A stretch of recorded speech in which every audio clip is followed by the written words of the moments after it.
baboy, baka o kambing at ang tawag dito, watwat. Ang watwat ay maaring salitang ibaloy o sistema ng pamimigay ng karnes or the sharing of the meat doon sa mga nagpuntahan, no? Doon sa pagdiriwang na iyon. Bata pa lang daw si Mara, comfort food na niya talaga ang watwat. Watwatan. Nakaraniwang inihahain ng mga tiga-Cordillera tuwing meron lang importanteng okasyon. Kahit doy, ada di picture na rin kakasakay. Pagpagam, tapos car kami joy bag. Di ba? Nung bata nga po kasi ako, nakikikain ako sa mga kapitbahay. Kapag may namatayan, kapag may kasalan, ang haba-haba ng pila. Pero dito sa kainan ni na Mark at Mara, hindi na raw kailangan pang maghintay ng espesyal na okasyon para kumain ng watwat ang kanilang mga parokyano. Siya, hindi raw mabibitin sa kanilang watwat.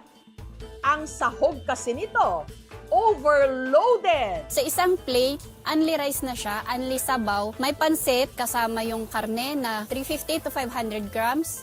And then blood sausage, yung pinunag na tawag namin.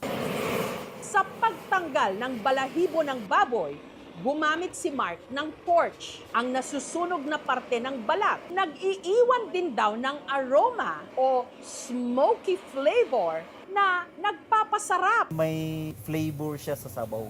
Mas masarap yung lasa niya pag apoy.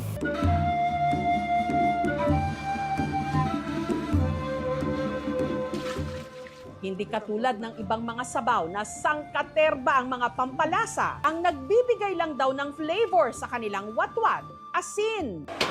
At pati na ang estilo nila ng pagluluto. Para makuha namin yung consistency ng sabaw na medyo malapot-lapot, nilalagay na rin namin kasi hindi na namin sinaserve kapag mataba. Pinapakuluan na rin namin para mapunta doon sa sabaw yung lasa ng karne at saka yung taba. Ang watwat overload nakahain sa uba o sapal mula sa katawan ng saging. Noon, yung mga ninuno namin, yung mga lolo namin, walang plato. Kaya pag may feast, tsaka may handaan, yun yung ginagawa nilang plate para mag-serve.